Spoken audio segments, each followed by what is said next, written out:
Hello, everybody, and welcome to episode 1 of the Bucs UK podcast. We're not sure if it's a podcast or a vodcast or a YouTube channel or whatever it is. It's a show, and welcome. And I'm joined by my co-hosts today, Phil, David, and Alex, and they'll introduce themselves shortly. For those of you that are watching this and don't have a clue what this is all about, we are a crazy bunch of Brits, and we're the Bucs UK fan club. And this is really just a way of us trying to reach out during our members. During the whole COVID coronavirus thing, everyone's been stuck inside. And so we've been stuck inside thinking about what we ought to be doing and how we ought to try and reach out to our members. But if you're not a member, hey, that's fine. If you're in the UK, come and join. If not, just like us and engage with us on social media. We're very friendly. It isn't an exclusive club. And the more the merrier. So without further ado, I'm Kieran. I'm one of the people that help run the club, and I kind of do the social media and the competitions on the forum. And Phil, can you introduce yourself? Hi, I'm Phil Jones. I've been a member of the club since 1991, and I got involved in running it in 1993, and I'm another one of the gang of three that took over in 2012. Brilliant. David, tell us about you. Hi there, I'm David. So I've been a follower of the Bucs since the late 80s. Again, like Phil, I've been involved in managing the Bucs UK for quite some time now. And again, part of the takeover a few years ago. Brilliant. And Alex, last but by no means least. Yes, hi everyone. My name's Alex. I've been a fan or following the Bucs now since 2012. I've only been a member of Bucs UK since about 2017. And I help Kieran run the Twitter page. So if any of you have been tweeting to us, then you probably heard from me at some point on there. Thank you very much. So first of all, we're going to tell you a little bit more about the club. This is going to sound like an advert first of all, but we thought we'd get it out of the way in episode 1, and then people will know who we are and what we're talking about. So Phil, for those that haven't even heard of the Bucs UK, obviously I've said already we're a fan club, but what are we? Who are we? Well, the Bucs UK is quite incredible, really. The Bucs UK was formed in 1984, which with a initial membership of 6, one of which, Phil McKenzie, is still with us to this day, and which is pretty incredible, really, considering that we're not much older than the Bucs themselves. So here we are, 36 years later, and we've got a thriving membership of over 300 people. In the UK, plus a very, very enthusiastic bunch in the Cayman Islands, and also we've got our one fan Smith in Australia. I've just put up on the screen our website homepage. So if you go to bucsuk.org, you can find out more about the club, and that's how you join, and you can see a little bit more about what we've done over the years. Maybe so David, if you tell us. As someone who's been involved a long time, how do people join, get involved? What do they need to do? Right, to get involved is go to the website, www.bucsuk.org. You'll see at the top there a join button, and you can click on that, and that gives you the options to join as members. We've got 3 categories of membership: single at £6, a couple at £9, and you get the whole family on board for £12. So it's all pretty good. And it's just a great community to be involved in with us. So you come along and you'll have a great time enjoying everything Bucs with us. And in terms of community, now people are looking at our forum. So the forum is part of our website. Yeah, I mean, we've got a very active forum. So here's the best way to get involved in everything day to day with the Bucs, sharing the highs, the lows, everything we enjoy and we love about the team. We're not a media organisation. We're not here to tell you all the news of everything going on about the Bucs. It's really a place where we join as a community of fans to just share and enjoy everything. And you can find everything that's involved in the club on the forum, from our competitions to people's views on what's going on the Bucs, trips, getting tickets, and everything you need to know to enjoy. So that's a big part of the club is obviously going to Tampa and seeing the Buccaneers. I think a lot of us probably joined over the years from our trips to Disney and Florida and Orlando and the like. And I've got a few photos online now. Phil, maybe do you want to just talk us through some of these? Yeah, the black and white photograph was the best one. In the centre is the big guy, is Charles McRae, who was our #1 draft pick out of Tennessee University. And we were over in Tampa, me and my brother, who's also in the picture. And he said, do you know where I'm coming over to the UK? I've got relatives in a place called Prestbury. Do you know where it is? I said, I should do. It's 5 miles from where I live.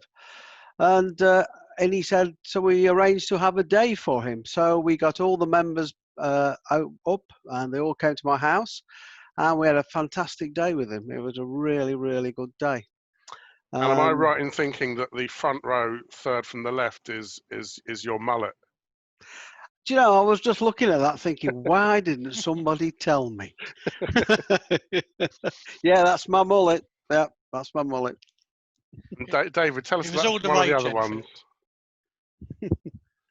Yeah, so top left is my family and some of our other members at Raymond James Stadium, as you see there with Brian Ford, the COO of Tampa Bay, who is an absolutely amazing guy and does so much for us, and we just have the most fantastic relationship with the whole Bucs organisation, and especially Brian.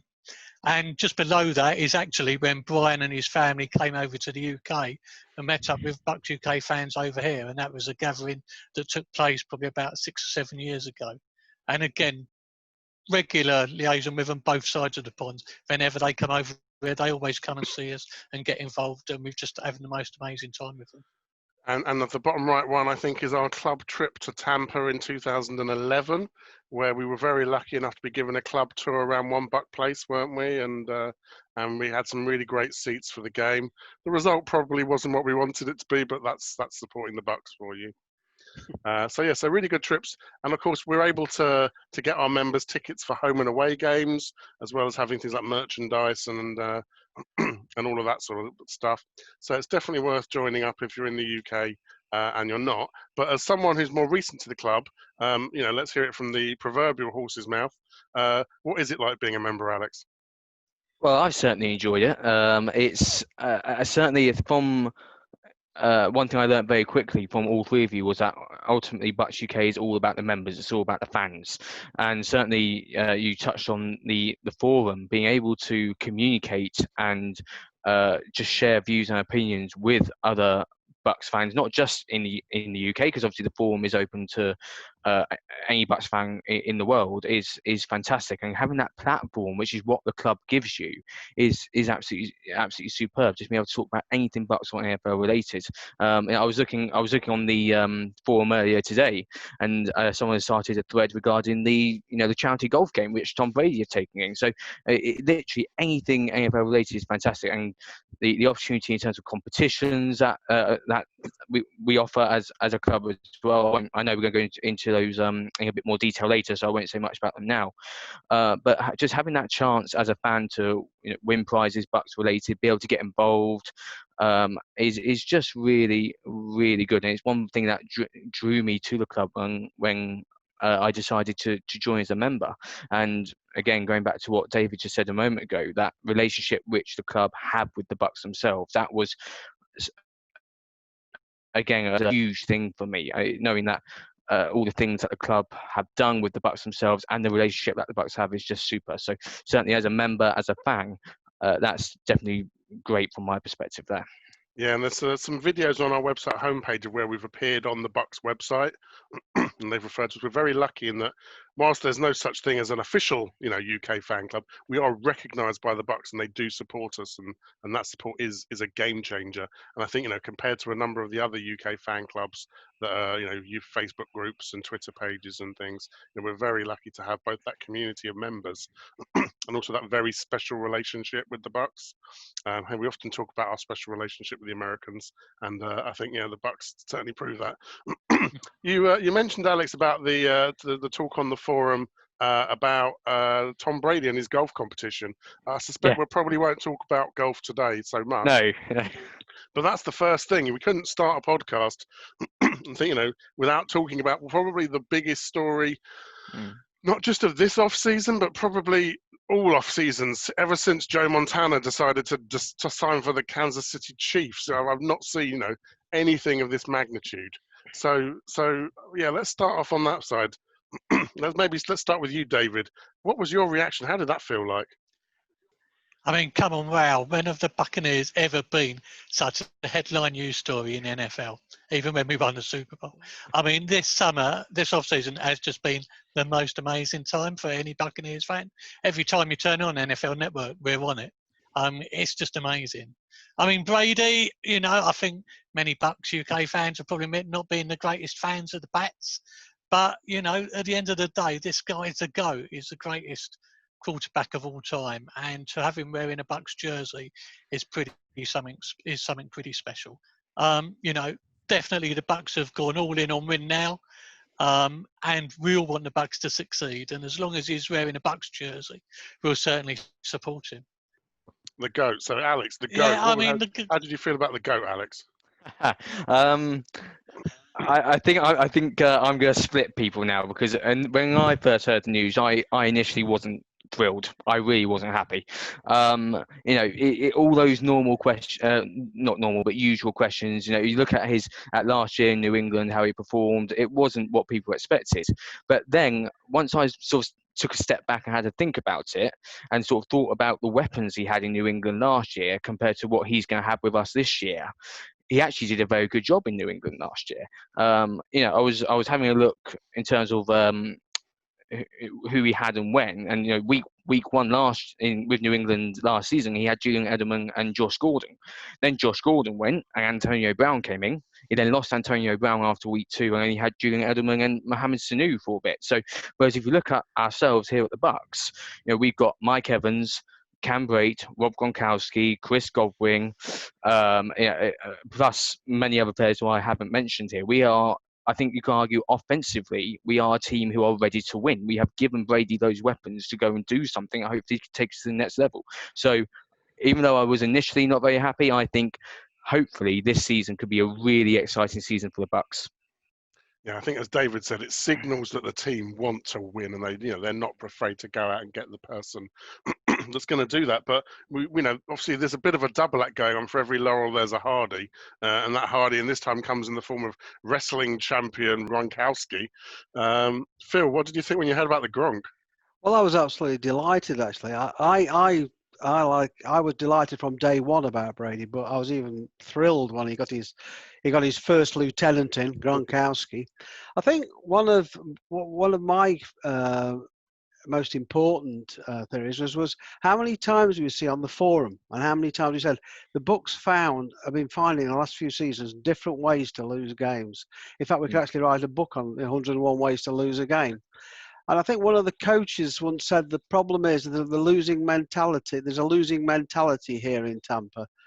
Well, that's going to change. I mean, you can't. Tom Brady and Gronkowski, they're winners. And that winning mentality and that positive winning energy will be a massive plus for the Buccaneers going forward. You can already see in some of the things that some of the players have said that, you know, they're absolutely in awe of Tom Brady. You know, was it Cameron Brate said, "I can't believe I'm trying to explain the playbook to Tom Brady," you know. And so I think one of the most important things is this winning positive mentality. And I think he's the final piece of the jigsaw. I really do. Yeah, I think it's really interesting that the players have embraced, a new quarterback, but also a new tight end. Because actually, tight ends, I thought, as a position, as a team, we're pretty good at. You know, people often talk about the receivers these days, but I think OJ and Cam do a fantastic job. They've both got complementary and slightly differing skill sets. I just want to say the enthusiasm that he's going to bring to this team, Gronkowski, is going to be a real massive plus. I genuinely think we are in for a really exciting season from that perspective. You know, like you said, Kieran, the fact that we've got OJ, Cam Brate, and Rob Gronkowski as our tight end options, plus possibly Hudson as well. You know, he's sort of on the edge, possibly of getting that roster spot. Who knows what's going to happen this year? Especially if we do decide to go with a 2 tight end setup, the chance are we might end up with 4 tight ends on the roster. So from that perspective, I think we are arguably one of the most exciting teams in terms of the tight end position. It's going to be a really good one to watch this year, I think. What I think makes that really special is you don't know who's coming in to block and who's coming in to catch. Absolutely, we're going to keep defensive guessing, and that's going to make it harder for them and hopefully easier for us. So, absolutely, very good point there. So we talked about our members and the sorts of things that they talk about on the forum. So we wanted to make sure they got their say on this matter as well. So we did sort of discuss amongst our members, and here's a few select comments. So John Davis he said, as a Bucks fan, you have to think blimey, but in a good way. He clearly sees some potential within that roster. And that's him. That's him there with Mike Allstock from another club day. Nick Moore. Now, if you know Nick, you'll know that he's been a testing fan in these times. He's held Jameis to a very high standard, and so I think he's clearly firmly tongue in cheek wants to carry that through, saying I reserve the right to bash Brady if it transpires he's a bit poo. That's pure Nick. Very and good. then David Chambers, kind of speechless. I just hope both can perform anywhere near their peak. Gronk's the only Pats player I've actually idolised, though, so kind of excited. Need another jersey, and those jerseys. I think we're going to talk about those jerseys in another episode because they deserve a whole chat to themselves.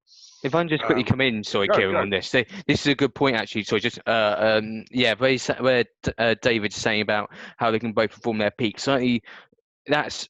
I don't want to say a concern I've got, but the fact that Gronk has been out of the league for a year does worry me ever so slightly. You know, how I know he's working hard this off season. Is he going to be able to slot back in easily? Of course, from a Bucks perspective, I certainly hope he does. But I can certainly see where David's coming from that point. Hopefully they will, but I think that's a very good point David's raised there. Yeah, and then sorry, go on, Phil. I think with the answer to that question, Alex, I think the enthusiasm that those two are going to bring to the team will lift the rest of the team.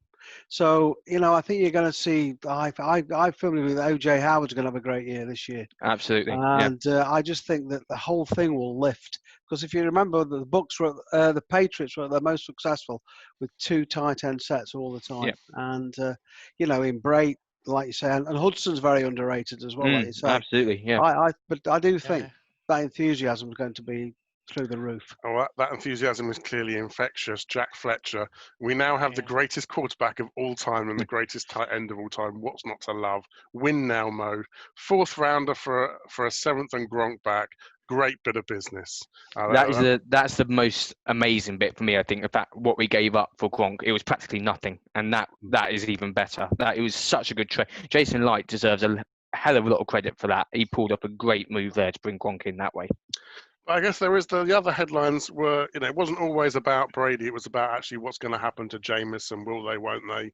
What's the future? And not a day goes by, I think, without that some Twitter rumors. Who knows whether they've got any truth in them whatsoever? But I guess maybe Alex or David, you know, kind of what were your feelings on that Jameis decision? Maybe Alex first and then David. I wasn't surprised ultimately. You know, after 30 interceptions last season, the writing and the fact that was his contract year as well, the writing was on the wall, I think, there. I mean, don't get me wrong, for me, Jameis is not a bad player. You don't become the leading passer in the NFL by fluke. He's clearly got talent there, but ultimately those interceptions were what killed him on that one. But I hope he does well. I know obviously he's gone to the Saints now, but it's if he had stayed, I wouldn't have been upset personally because I was a big fan of Jameis, and I truly believe that under Bruce Arians, you know, he could have turned a corner. And I always kept saying, oh, it'd be this season. Ultimately, time just rang out for Jameis on that one. And David? Yeah, well, you know, Jameis had 5 years and he didn't make it. They definitely brought Arians in as a quarterback whisperer to try and make it happen for him. At the end, he didn't do it. I mean, you know, those last 2 games with those interceptions were an absolute killer, and I think was the nail in the coffin.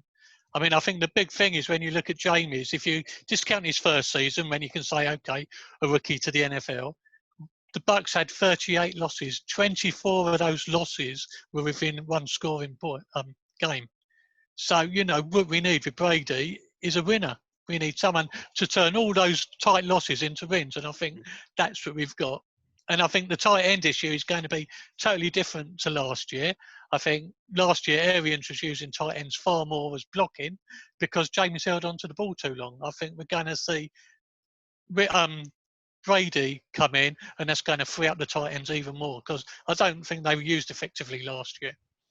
I think what the legacy I'm thinking that might end up what we remember in 10 years' time is perhaps it was the beginning of Byron Leftwich as offensive coordinator. I really want to see how he works with Tom Brady. I think he's younger than Brady, isn't he? And of course, he's having played the position. So I think there's going to be a relationship of peers rather than sort of coach to young upstart quarterback or something. Okay, so that's I think that's been fantastic. We've talked earlier about all the prizes and the competitions that we run. So I just wanted to show people we've actually got a prize competition running at the moment. So here you can see is the stash, and Phil's the person that keeps the prize bucket. It's more of a chest or a series of chests than a prize bucket, but he keeps it topped up, and he keeps it topped up with some fantastic stuff. So if you're a member, go head over to the forum. If you're not a member, join up and register both on the website and then on the forum. And what we just want to see people wearing their Bucs gear. We've got some new social media now. We've got Adam and Pete, who've really done fantastic things, starting up our Instagram account, or I believe as Insta, as the cool kids call it. And obviously Alex is doing all the great things on Twitter, and I know David does loads of stuff on Facebook as well.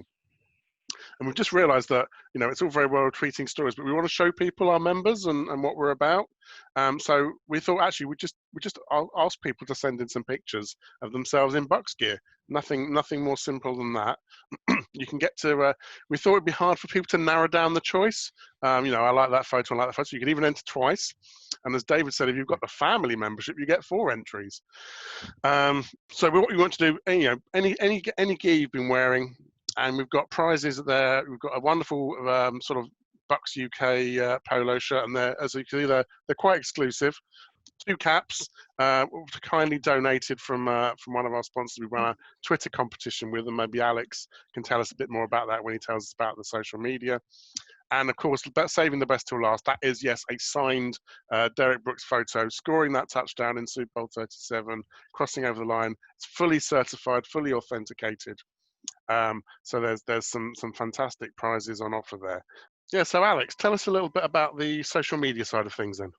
It's been fantastic from a social media perspective for us here at Bucs UK over the past, I want to say maybe 3 or 4 months. We have just grown and grown on all our social media platforms.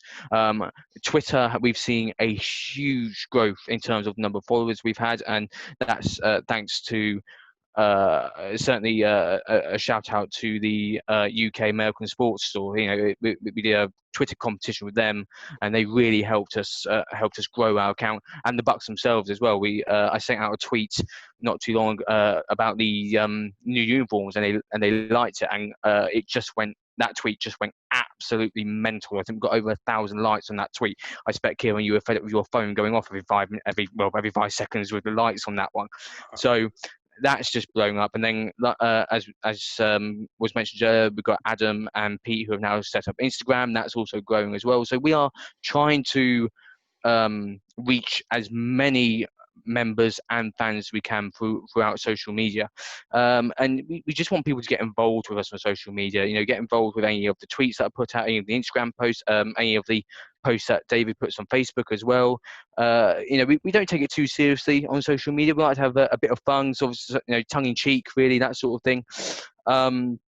So anyone who is on social media and doesn't follow us on any of our accounts, please do. I'm sure we can post the links below or below the video or something like that on YouTube for you all. But please come and join us. We don't bite, and we just want to keep continuing to grow and continue to grow our fan base. So we just want to share our love of the Bucs with everyone from here in the UK and, of course, over in the US as well. We want to talk to all Bucs fans everywhere, and that's all what the it's all social about. media tags were at the opening and closing credits of the show. Yeah. So also, Phil, when you're not doing the prize bucket or helping run the club, you also do our merchandise, don't you? Yes, I do. The polo shirts has been modelled by me, you and Dave.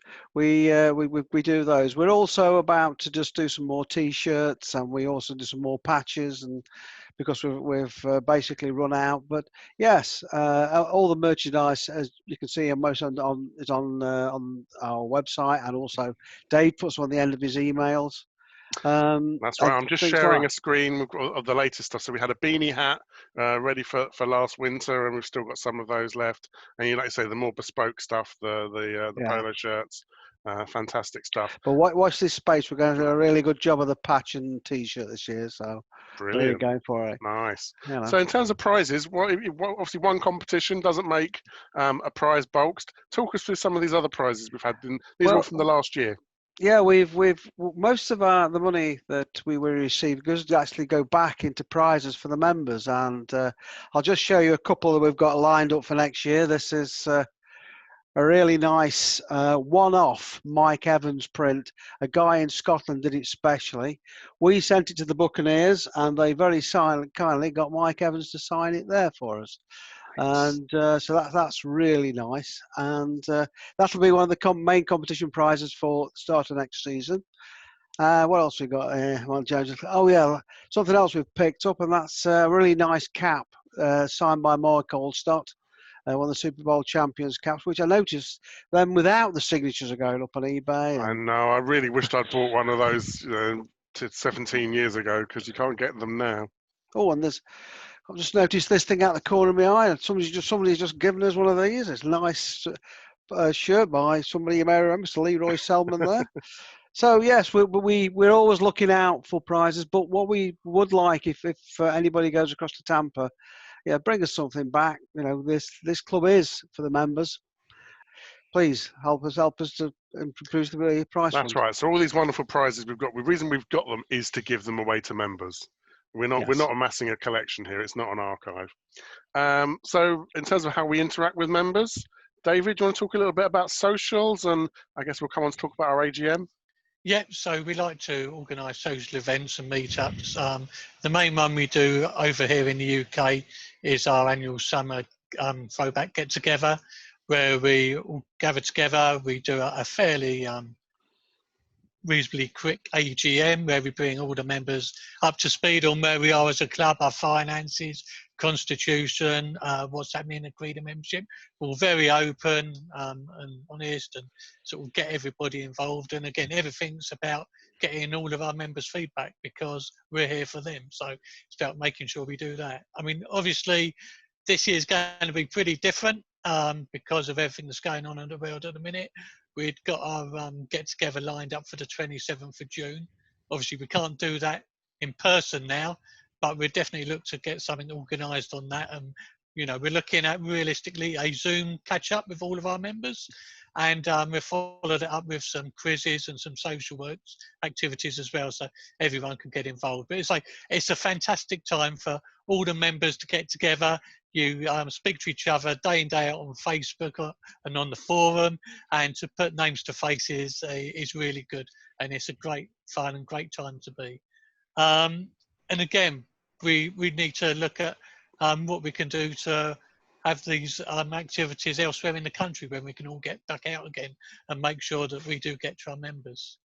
That's exactly it. Before all of this happened, we'd had some polls on the forum, hadn't we, about running a whole new raft of social events and where they were going to be and what things wanted. But you can't plan for these unprecedented times to keep the cliche word coming. Anyway, on the screen, we've got the details of the AGM then. So this is our episode 1 exclusive for the members. So keep Saturday the 27th of June in your diary. We'll have an 8 p.m. start. You won't have to travel to Hemel Hempstead, Birmingham, Bristol, or anywhere. You can do it from your own front room, which I must admit made me think it's the first time I can ever come to the AGM and I won't be driving. So don't put me in charge of the quiz, because by the end it's going to go wrong. So we'll do it by Zoom. We'll have an online meeting. Obviously, the link will go to all the paid members. It is because it's an AGM, because we have those formal proceedings of the accounts, inspecting the membership, all those things. It'll be online and it's members only. David's already started thinking about what quiz and competition we might do, and you can see some pictures there. There's some in the bottom left picture, that's Tim holding a signed helmet. They've got a cap and some original Bucs UK peak ales, which proved very popular, didn't they, Phil? Yes, they did. Just as a matter of interest, the guy holding the cap is the guy I spoke of earlier, Phil McKenzie. He's one of the original members from 1984. And he's rocking some antique Bucs UK memorabilia there. That polo shirt, I've seen that messing around. Yeah. Absolutely, yeah. So that's all really good stuff. And yeah, so the AGM will be happening, and we'll be making sure we crank on with that. Yeah, but obviously you need to be kind of in it to win it. So sign up, make sure you're ready to get involved, and obviously there will be prizes to be won on the day. We need to try and work out how we do that because everyone will have Mr. Google tucked in their pocket, so we can't do any quiz questions. We'll have to give that some thought. Which then brings us on to our sort of final topic for our first episode. We didn't want to make it too long. I've watched podcasts where you kind of you have your birthday halfway through the podcast, and we thought keep it short and snappy. So we thought the other thing we needed to talk about was the draft. And again, I've just got a slide here where we can see the draft picks, shamelessly nicked from Bucs.com in terms of the notes they added about the players. I'll be honest, I'm not a massive college football fan. After it gets down after round 3, there's barely anyone I've ever heard of. But I think, the big stories really were at the top end in terms of Wirfs, Winfield, Keyshawn Vaughn and the others. Maybe if we come to you, Alex, I'll get this back off so people can see you instead. Alex, I look on NFL.com and I see 32 graph grades that vary from A+ to B+. Kind of, how did the Bucs really do you think? In short, I think we did a super job, honestly. If you wanted me to give it a grade, I would certainly put it. I was supposed to say A-, I think, if I had to grade it. We drafted for need rather than looking at specific players, and we got one of the top 4 offensive linemen, which was an absolute must, especially considering we've now got Brady.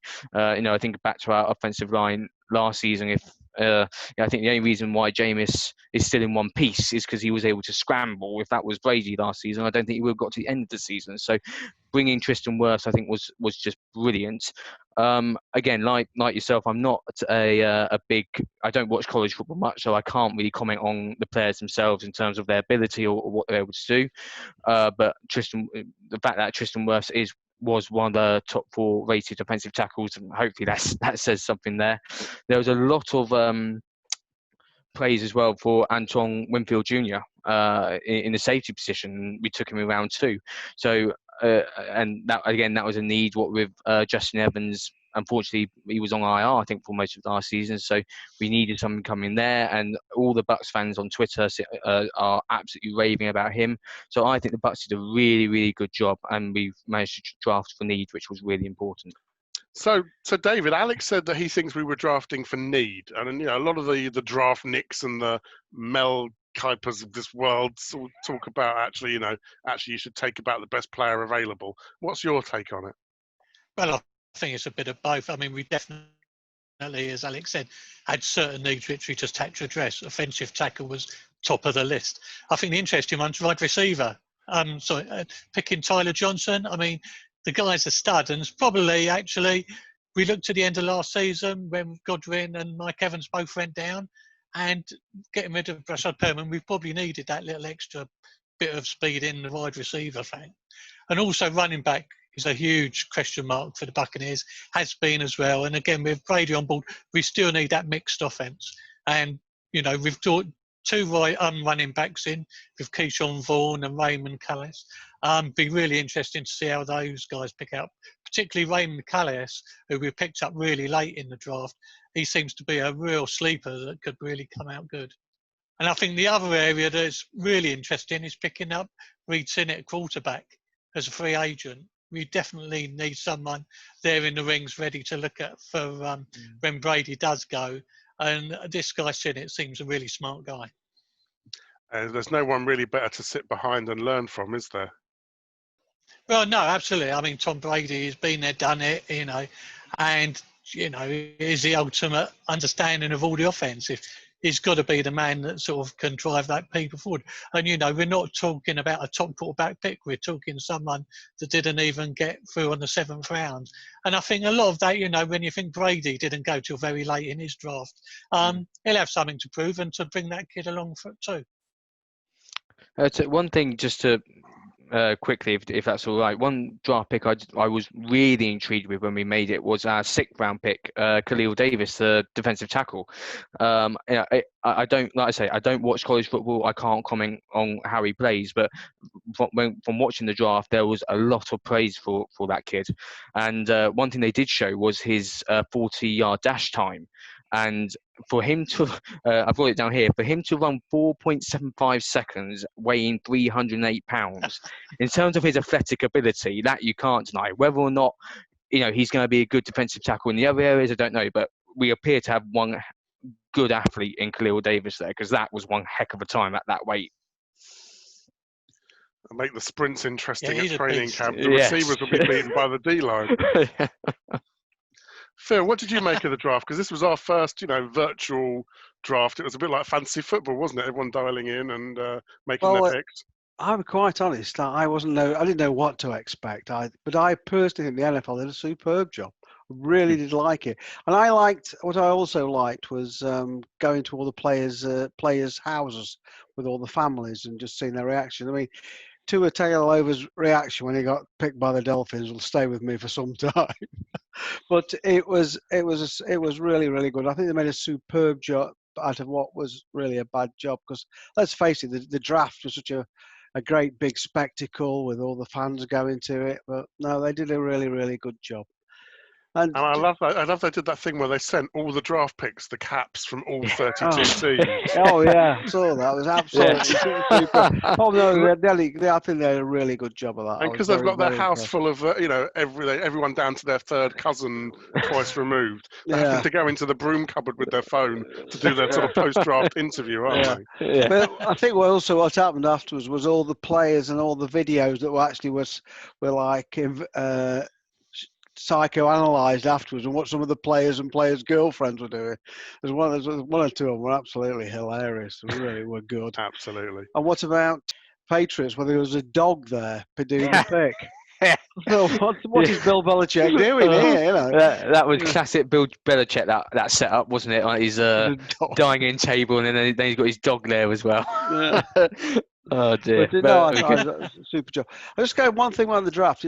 I think that our running back position we're getting pretty well sorted, because I thought Ronald Jones did well last year, considering our troubles around the offensive line, and with him and Vaughan, we're going to have a really good 1-2 punch. I'm really optimistic about this. Yeah, it's not the first time that Light's sort of double dipped at a position when he really feels like he needs to go for it, isn't he? We've got some views from our members again. They've been chatting about the draft on the forum. We had a live thread on the forum as people were talking during the draft. So really sort of enjoying it in real time together, sort of like a draft party, but similarly virtual. And John Zinkus, our club flight captain, he said we had to go and get that OT, but damn, a fourth rounder just to move up one space. Lynch is killing it. So we're all Bucs fans. We even want John Lynch to succeed. That's how much we love the Bucs. We had another one. So Tim Lewis, another long-standing member there with his wife Kay. We had to ensure Miami didn't get ahead of us for Wirfs. We need one of the big four tackles. Actually, that's a really good point. We kind of glossed over that trading up, didn't we? I must admit, when I watched it, I was a little bit confused. First, I thought we had 2 picks. Then I thought, what have we done? And then I didn't really understand why. Why are we trading up? We were the next ones anyway. But now, I completely get it. And actually, you could see from the sort of the behind-the-scenes stuff with Jason Light. Clearly, there's lots of phone calls going on. You get all the rumors of who's trying to do what. In a way, kind of going back to the John Lynch point, it feels like he might have given us a bit of a tip-off, didn't he? That's certainly the suspicion. I think there's a lot of people. Obviously, it's just rumors, and no one knows for sure. But there was a lot, because I was tweeting throughout the draft. So just a quick thank you to all the fans who were tweeting as well, just getting interacting. Thank you for that. And there was a few people going, there was hearsay that John Lynch had done us a favour there. So John, if you're watching, I know it's unlucky, but we're very grateful. Absolutely. We remember Sluggo Seam, don't we? And and then so we got one from Mariana Worthy, who has the unique distinction of having a partner who also likes American football. It's like the Holy Grail, but unfortunately he's a Giants fan. So you can't have everything. And she was talking about that trade as well. Felt like we needed to do that. There was a fair drop-off after Wirfs, and I think, so that was it. And then Dom, Mr. Irreverent, everyone's favourite postman. You can tell the hairdressers are closed in America. I think he was too busy looking at everyone's sideburns dragging along the ground at that point. But he's always there online as well. Which kind of brings us towards the end of our first episode. Thank you, Phil, Alex, and David. One thing is we're going to want to try and keep this in rotation. So we might have a couple of us return for the next episode, but maybe we'll try and get some others. We've already got Adam and Phil lined up to come and join us. So Adam and Pete lined up to come and rejoin us for the next episode. So we're going to do this a bit more infrequently in the off season. Probably, we'll aim for something like monthly, and then once we get into the regular season, that's when we'll really crank up the pace. And there's a little bit more to talk about, to be honest. We kind of don't want to talk for the sake of talking. We want to make sure there's member chat that we can then reflect on and share back with you. So thank you again to my co-hosts. Thank you for anyone who's listening to this. Hopefully there is someone. I was amazed when we got 123 subscribers to our new YouTube channel, and there isn't even a video there yet. So that was amazing. So thank you ever so much for supporting us.